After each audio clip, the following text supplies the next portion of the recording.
Hi, I am your new Arabic tutor who wants to teach you how to convert the Arabic sentences.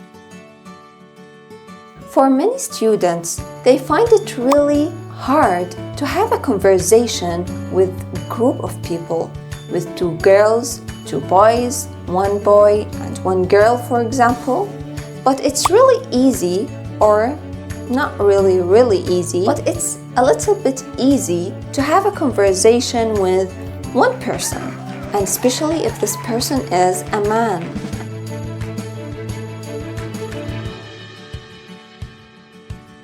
I prepared for you a worksheet that contains 100 questions. You have to answer, of course, these questions.